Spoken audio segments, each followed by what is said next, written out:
Hey YouTube, how we doing? Overland Outlaw Fishing here. It's cold outside, so this gives me a perfect chance to kind of do a review on my boat. I have a lot of people asking me a lot of questions when I'm taking this thing back and forth, whether I'm at the gas station or at the docks. They ask me, what is it? And that's a pretty good question. You don't really see this type of micro skiff here in Texas a lot. Maybe two people that I know of have it, but it's really of a unheard of micro skiff here in Texas.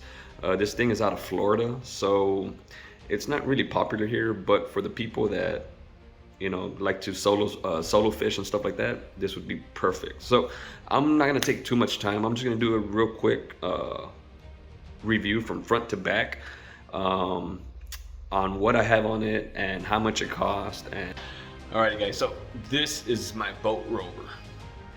Alrighty guys, so we're gonna go ahead and get started. I'm gonna do a real quick review on it. I'm not gonna try to spend too much time on it. I'm just gonna go over how I pretty much have it set up. I'm not really gonna get into detail on the stuff that I have on it. That would be a separate video, but let's get to specifications very quick. It is a 14-foot vessel, so in the state of Texas, anything over, I'm thinking 13 or 14 foot, you do have to have it registered, especially if you have a outboard motor on it. So it does come out to an extra fee. If you guys, for the people that fish already and that you guys know what the registration costs. When I bought this, they just pretty much sold me just the vessel by itself, and that was about $3,600. They don't charge you taxes on it, so it's going to be your job to kind of, once it gets here, you got 30 days to register it, and if you don't register it within 30 days, whether you use it or not, they will slap you with a small fine. It's not really too much. I think it's like 20-30 bucks. So I mean, I'm not really worried about that. So it did come out to like more or less $330, $340 just to register it. And like I said, this is going to be for every 2 years, so you do have to have it registered. Do not let the game warden catch you out there and you're trying out your vessel before you got it registered, because that is a fine. All right, so it is a 14-foot vessel.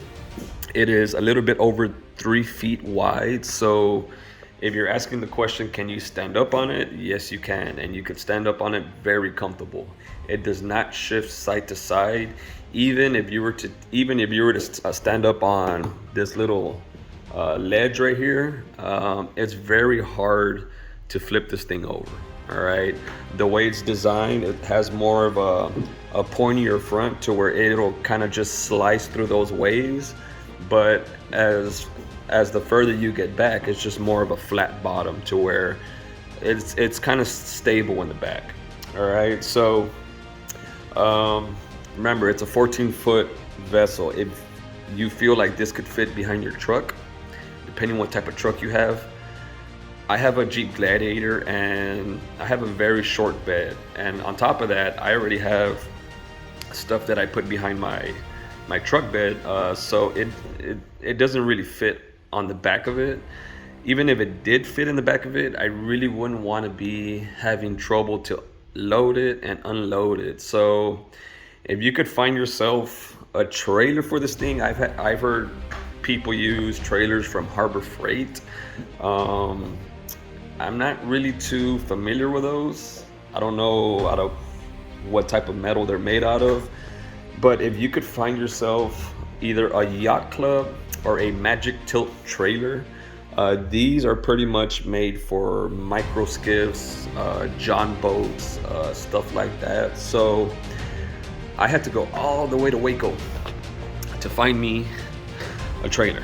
All right, I've tried all the coast from SPI to Corpus to Houston, and it's kind of weird how nobody had them.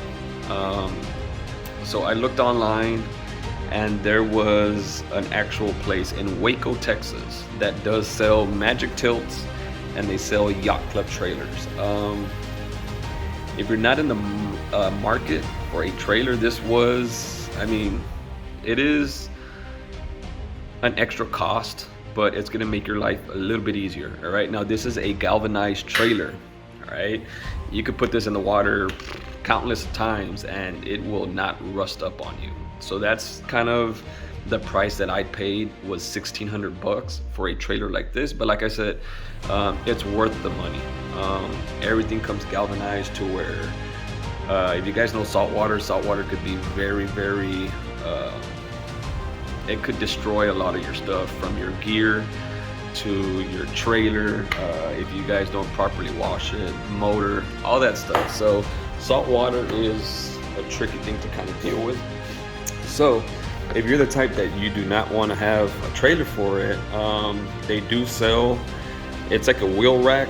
What Bote has is it has these inserts in the bottom to where you could put portable wheels you could kind of put on and take off. Your grab handle here in the front, you can be using it to kind of transport it.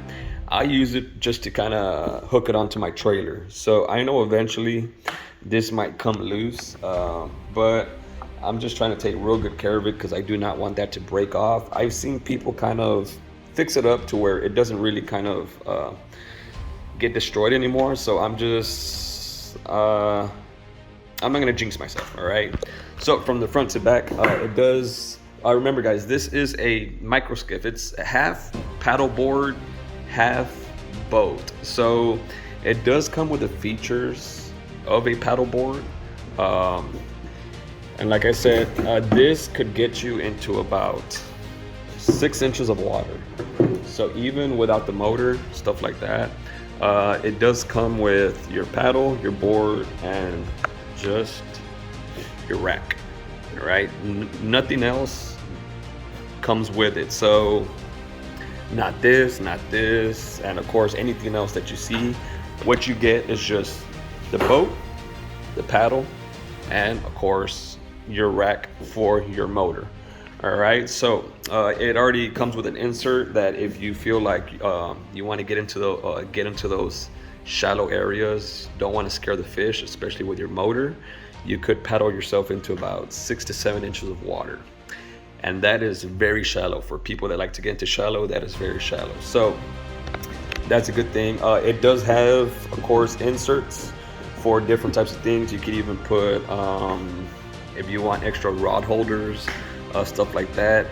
I kind of take advantage of the rod holders that it already comes with. So once you already buy these, this comes with 4 rod holders. Your stand-up rack comes with another 2 rod holders. You can see one here, you can see one right here, and then the back, of course, it comes with another 2. I use it for my net. And of course, here in the back, I don't like to put any rods in the back because this vessel, as it's going, it likes to kind of pick up the front end, and it'll have water kind of splashing out around this area towards the back. So I don't like to put any rods back there because of course they're just going to get drenched, and that's not a good thing for the rods that you guys buy, especially the ones that are not too keen to putting up with that saltwater environment. And I'll be putting on another video on the kind of rods that I kind of carry to kind of help you. Maybe those rods could last, but of course they are a little bit pricey, but you are paying what you're getting for. So bungee cord, it does come with a bungee cord. This could be used to put down your life jackets, a fish bag, pretty much anything that you want it secure. But other than that, it comes with your paddle inserts, to where if you don't want to kind of leave it here, I kind of put mine towards the back as I'm traveling. So it's yeah, you could kind of get that out the way. Now as we're going towards the back here, it does this does not come with it. This is a extra. Actually, the Kula is the brand that actually Bote sells. I tried to find a bucket that could kind of fit this, but I didn't really like the buckets that I saw, especially it's kind of hard to find a bucket with a lid that's comfortable. And as you can tell, this one has more of a padding to it, to where when my fiance goes with me, or if a friend were to go with me, that could be, it's not really comfortable, but it's better than a hard lid bucket. All right, so this is kind of insulated too, like your Yeti, stuff like that. I do keep this strictly for drinks, snacks, stuff like that.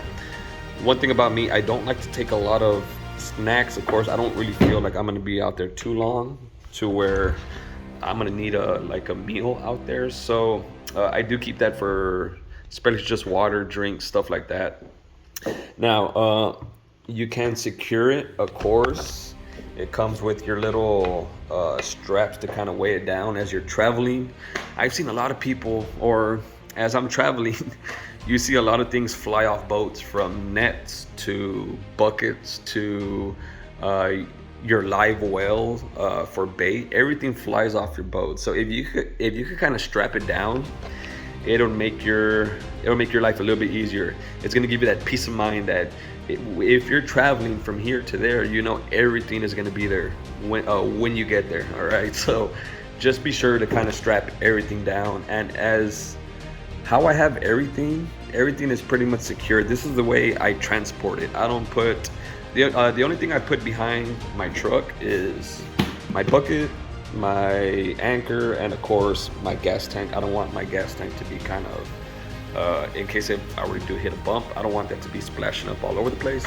So it does come with actual rod holders that you could kind of insert your rod in here, secure it, of course, so you won't have any trouble of that bouncing out of your boat. I have transported them in here before, and when I got there to the actual location, I had one of my rod tips, I guess, broken because they were just kind of bouncing from place to place. So I wouldn't really kind of recommend you guys placing them on the holders. If you don't place them on there, place them behind your truck, but you don't want to show up to your spot with a broken rod already. All right, so bucket, this rack, everything is cost separate. So this and this was about $150. This was a $200 bucket, so already right there, that's 300 and some bucks. Your stand-up rack, if you want to use this for what it's for, I use it like a regular boat. All right, now you could either sit down on it and use it like that. I feel it's more comfortable when you stand up and you actually use it as a stand-up skiff. You can use it, it's real steady, so you won't have any trouble actually finding your balance. So for something like this, stand-up rack also comes separate. You do have to pay another $200 for that. I know it sounds kind of pricey, guys, as I'm kind of going through the boat, but if I mean, you want to have it set up to where you don't really want to have any trouble, any uncomfortable kind of situation. So the way I have it up, or the way I have it set up, is perfect. So we're gonna go ahead and say this is about $200. Now they do come with a more of a battery powered, I guess it's I don't know what type of power they use. It's a battery pack that they kind of insert in the bottom. It does come with navigation lights to where if you're the type to kind of fish at night, it comes with navigation lights. It does come with power. If you want to put a fish finder here, you could put a fish finder. I've tried to get one, but since this whole COVID, everything's been kind of, production has halted everything. All right, so I'm kind of just dealing with what I have right now. Now the way I have it set up, this little cushion thing is in case you want to switch out your lures and you don't really want to put them back into your tackle. You can really just clip them onto here and they will be secured. This is more of a foam setting to where I don't really know how long it's gonna last. As you guys already tell, I'm already starting to get a little bit of wear and tear on it. So I use it for what it's for, right? Eventually, of course, it's probably gonna kind of maybe fall apart, but the way I have it set up is a phone holder, which I'm not really too sure about that. If you guys saw my last video, I lost my phone just by simply okay, maybe it was my fault. I kind of accidentally hit it and it kind of jumped into the water. So I'll be kind of looking into maybe a better phone holder. Got my cup holder, and of course, if you guys want to strap anything else to it, I got my GoPro remote to it. So that way I don't have to really be going back and forth on my remotes. My tackle bag, everything that I have in here is either extra lures, extra weights, extra hooks, my stringer in case I do want to take home some fish. Other than that, that's pretty much what I have in here. It's not really a lot of stuff, guys. In the state of Texas, you do have to have a life vest with you. The mistake that I did when I first took it out, I didn't take a life vest, and with my luck, of course, the game warden was there just randomly checking people for their stuff. We had brought back some fish. He wasn't really too worried about the fish. He was just more worried about if I had a life jacket on board. I did not have a life jacket on board, so he slapped me with a fine of, I think it's like $300. Now guys, if you guys know anything, you guys have to pay this fine before you renew your license. So that was my mistake. Now I do for sure carry a life vest with me. I don't like the life jackets because I feel they're too bulky and they do take up a lot of space. These are a little bit more convenient. They're not as big, not as bulky, but they're a little bit more pricier. I think I paid about $90 at Academy for this one, and this one either comes two ways. You could either have it to where you pull the cord as you're in the water in case you do flip over, stuff like that. But if you're the type to panic as soon as you hit the water, I don't think you're gonna be too prepared to pull that. So it does come with also a dissolving mechanism that once you hit the water, that little mechanism gets wet and it'll inflate your jacket by itself. I don't really know how long it'll take for that little mechanism to kind of dissolve. Where I mean, I know how to swim, so in case if I were to fall into water that's 6, 7, 8, 10 feet, and if I have my waders on, of course, I'm just gonna go ahead and pull the cord. That'll kind of keep me afloat.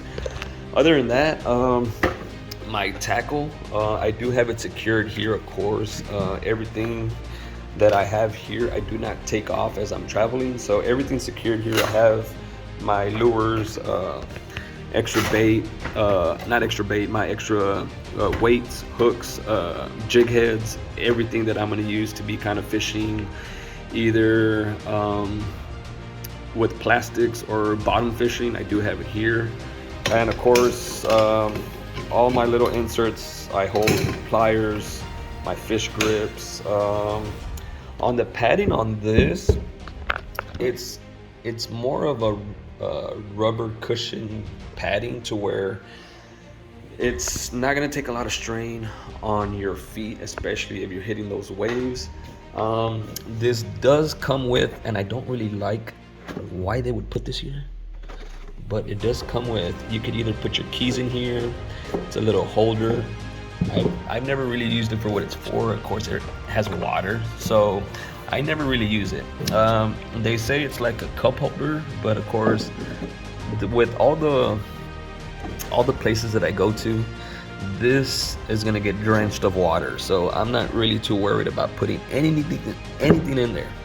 I'm not gonna put nothing in there because I really don't know why they put that there. All right.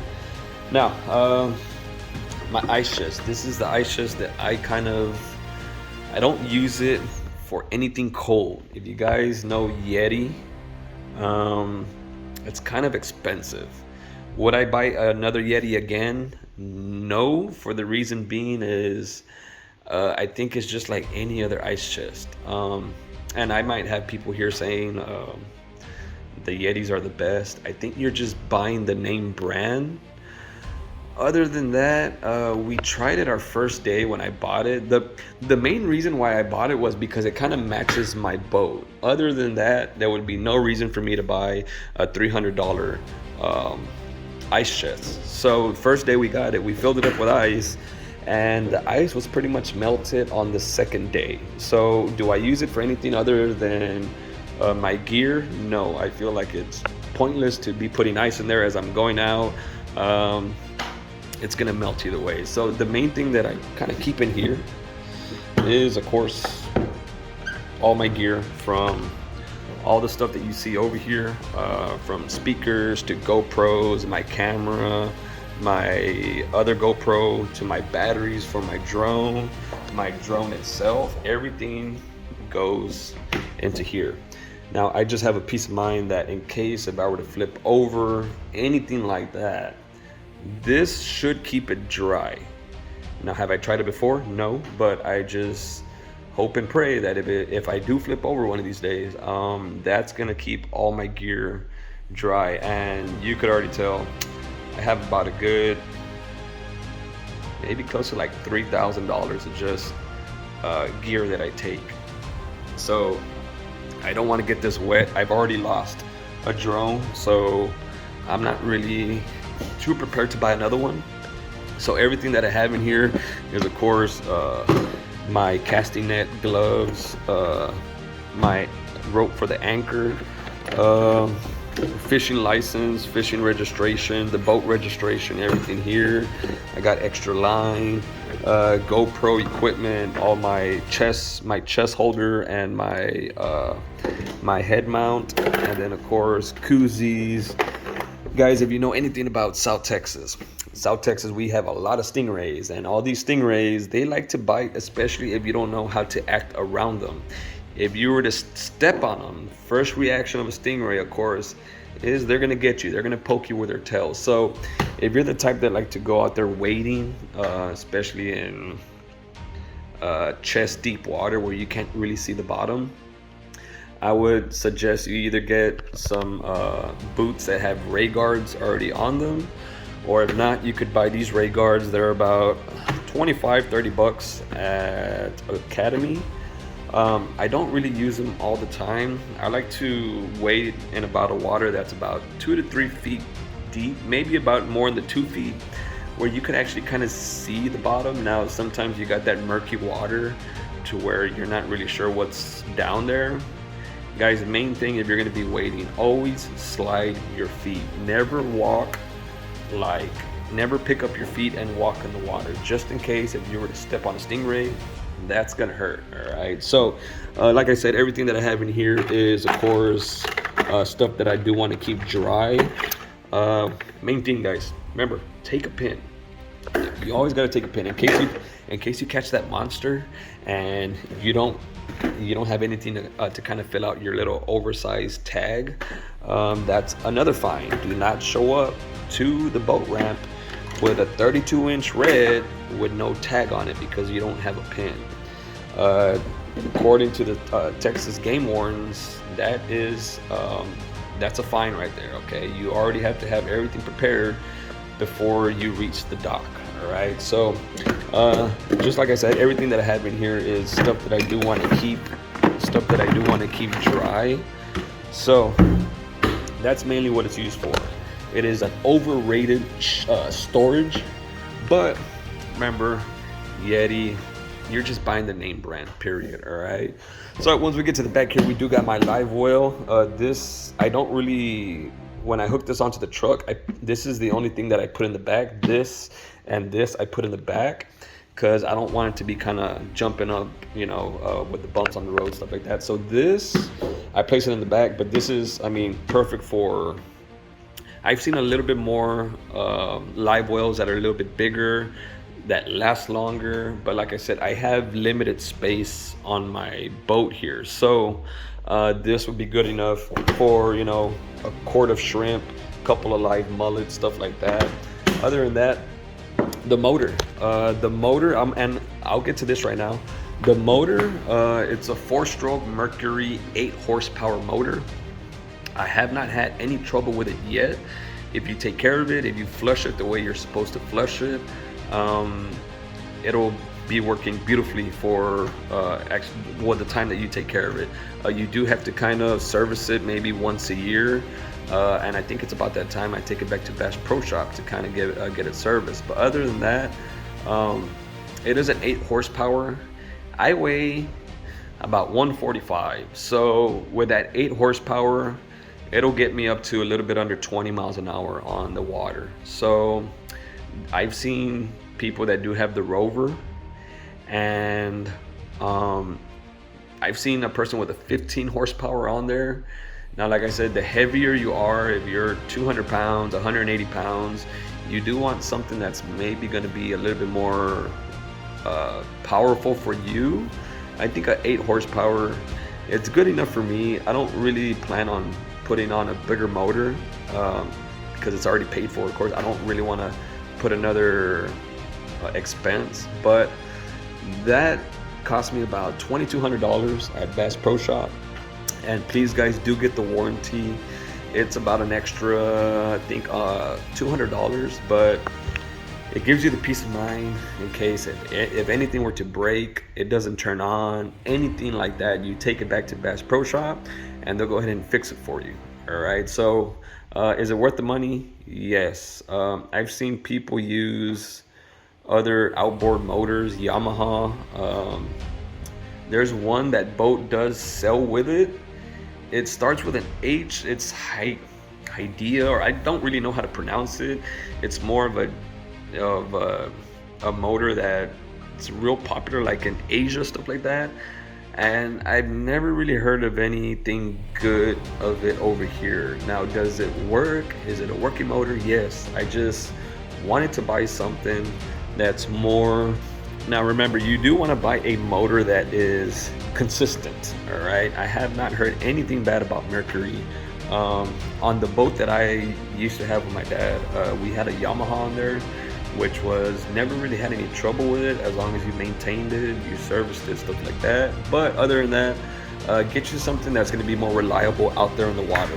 Last thing you want, especially out there in the middle of nowhere, is to be stranded because your motor doesn't work or it doesn't turn on or anything like that. So get you something that's going to be a little bit more, reliable, durable, especially with the waters we have here. Salt water could really kind of do a lot of damage to your motor, especially if you do not know how to take care of it. So buy the extra 1, 2, 3 year warranty. When you do buy this, it does come with, of course, a 3-gallon tank. This is not a 3-gallon tank. This is a 6-gallon tank. So I went ahead and switched it out. I just want to be sure. Also, too, just like the way you want a reliable motor, this thing is useless without gas. All right, so make sure you do have enough gas to get out there wherever you're going. Don't kind of just estimate, okay, I might have enough gas. So I always kind of top that off before I go out. Now, do I use all of it? No. You can still tell it's still full. And I think I've already used it like twice. And to the places that I usually go, it's about a good, I would say about 6-7 miles out from where I dock to where it doesn't use a lot of gas.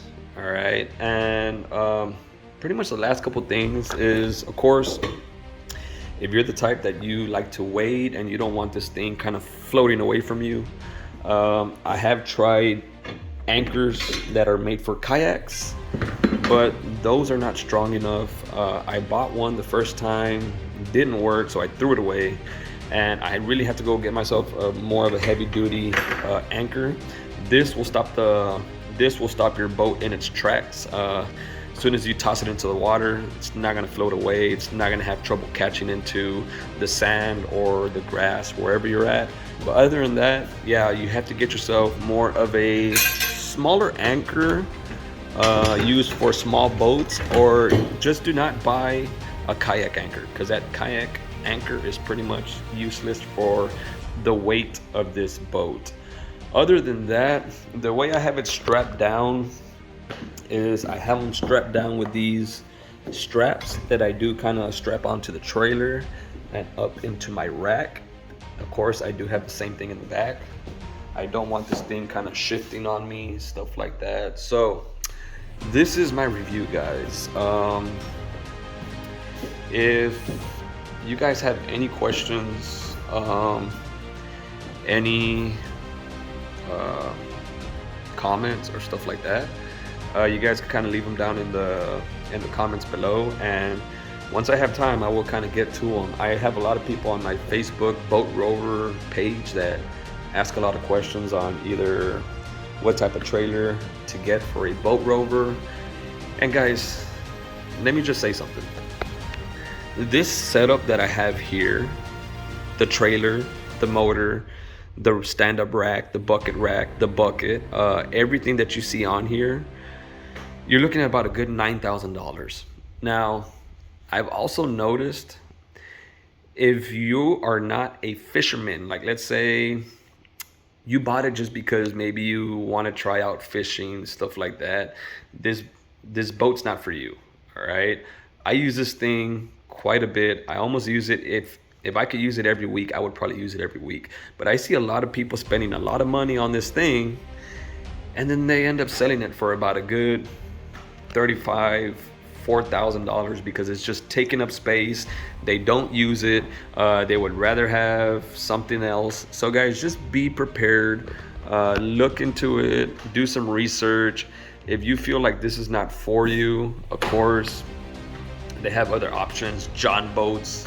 They got solo skiffs. They got other stuff that you could kind of buy if you're the type that you want to go with other people, stuff like that. But I'm a solo fisherman, and sometimes I do go with my fiance. But other than that, I love this thing, and for the money that I paid for it, I don't think it's too expensive. It's not going to be like your regular boat to where you have to spend about a good 20, 30,000, 40,000, 50,000 just to have a boat that you could maybe take 3 other people with you. Now, I remember, this is going to be perfect for the solo fisherman. If you guys want to get into that skinny water, this is perfect. If you guys have any questions, any comments, go ahead and kind of hit me up in the bottom. But remember, guys, if you guys have not subscribed, please subscribe to my channel. Hit the like button, and I will be posting more content on the stuff that I have on here, the stuff that I carry, the rods that I take, on how I rig them for the different locations that I'm at. So I'll be posting more videos, guys. I just wanted to kind of get through a full review on what is this thing, what do people call it, and where to get it. All right, so other than that, guys, this is Overland Outlaw Fishing, and we will see you guys later. Peace out, guys.